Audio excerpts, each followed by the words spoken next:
Hamas, the red heifers, the Jerusalem temple. What's the connection? Check this out. You're not going to believe this. Now, here's a question. Did the red heifers start a war in Israel? What? It was just a few years ago when several red heifers were spotted in Rockwell, Texas. They were carefully inspected, and after being qualified by several rabbis, they were transported to Israel, where they still reside today. So what's the big deal with these red cows? More importantly, why would Hamas concern itself with the Jewish temple requirement? Hamas is concerned about the red cows? Seriously? What's the connection? What we know about the red heifer from the Bible can be found in Numbers 19, 1 through 22. In a nutshell, there are a few biblically based requirements, not that many though. An unblemished red heifer in which there is no defect is to be selected in verse 2. Also in verse 2, it must be a heifer on which a yoke has never been placed. In verse 3, we are told that it shall be slaughtered, and in verse 5, we're told that it shall be burned. The priest shall take cedar wood and hyssop and scarlet material and cast it into the midst of the burning heifer. That's in verse 6. Further down, in verse 9, a man who is clean shall gather up the ashes of the heifer, and it shall be kept as mixed with water to remove impurity. It is purification from sin. Again, that's in verse 9. Biblically, that's all we know. But rabbinically, as is often the case, more requirements have been added over the years. Talmudic sages have contributed to the requirement for the ashes of the red heifer, and they've added quite a bit more. Now, while sages disagree on how old the heifer needs to be, they disagree, but they say from 1 to 5 years old. Many rabbis agree on 2 years. The latest batch of the red heifer that came from Texas and were born on October 5, 2021, basically I'm taking the longest range for qualification. 5 years from that date puts them at October 5, 2026 for the slaughter to take place. 2 years would have placed them at the October 2023 mark. The point is, by now, the red heifers could already be qualified for slaughter and burning. There's, of course, the issue of the purity of their coat. Biblically, the cow is to be red, but there are no details given to the purity of the coat and what would disqualify the cow from a color standpoint. Once again, the Talmud gives us many opinions, but no consensus. And yet, somehow, the rabbis have arrived at the number 2.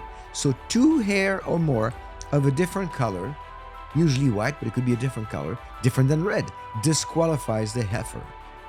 The location for the slaughter is agreed upon by the vast majority of rabbis, stating that the heifer needs to be slaughtered on the Mount of Olives in Jerusalem. Incidentally, Jewish people did not have control of the Mount of Olives until 1967, when the control of East Jerusalem was regained by Israel as a result of the Six-Day War. But Jewish control of that area does not preclude the Arab world from being against the slaughter. Doing it today would cause quite a stir. It would actually start a war. So why did Hamas declare that one of the main reasons that they started the war on October 7, 2023 was the red cows that Israel had just brought in from America? Interesting. Hamas seems to understand the meaning of the red heifer, maybe even on a deeper level than many Jewish people around the world, and possibly better than some Christians as well. Their speech took place 100 days after the start of the war.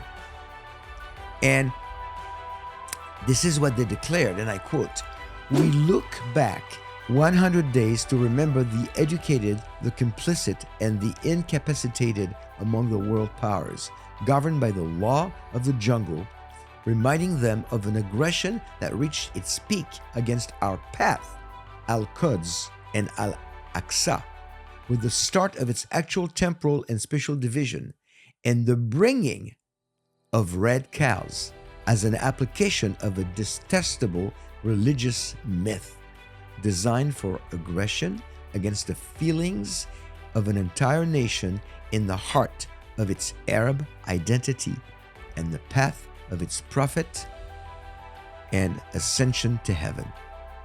Here they are. Close quote. Here they are. The red cows. What seems to be the problem? Well, it seems that the idea that once the red heifer is slaughtered and burned and the ashes gathered and mixed with water, there is nothing left to be accomplished before the Jewish people can start the rebuilding of the third temple. For that to happen, the Temple Mount has to be cleared, which means that the Al-Aqsa Mosque, which is currently there, has to go. The real estate is there, but it is occupied at the moment by another edifice than the Jewish temple. Hamas's leaders understand the gravity of the matter. Once the ashes of the red heifer have been mixed with water, priests can be purified and made ready for temple worship and duties. And for the Palestinian Authority, or at least Hamas, it is the point of no return. Despite Hamas's declaring that the red cows are part responsible for the war, I believe that what has driven the terrorists on October 7, 2023 is antisemitism, which is pure evil. The same carnage would have happened without the red heifers in Israel. They're currently kept at Shiloh, by the way. Now, I'm not convinced that the red heifers started a war in Israel, but it is clear that Hamas and possibly more of the Arab world understand what is to take place in Jerusalem with the next temple as soon as the ashes are available. It could be sooner than we think. There's no doubt in my mind that another temple will be rebuilt in the near future. Jewish people know it as the third temple, and they believe that through its building and the priest duties and worship, peace on earth will be achieved. That's the goal, that's the dream. That temple is also known as the Tribulation Temple. And it will be indeed rebuilt in Jerusalem, but only to be desecrated by the Antichrist halfway through the 7-year tribulation period. The peace sought by so many will be a false peace brought on by the Antichrist soon after he signs a peace treaty with Israel. At that time, it will be very possible for Jews and Arabs to get along and rebuild the temple together. Why not? So, no, the red heifers did not start a war in Israel, but they are the last piece of the puzzle before the temple is rebuilt. The rapture is truly imminent, and soon the temple will be rebuilt, bringing the 7-year tribulation and the campaign of Armageddon to Israel, to the area of Jerusalem.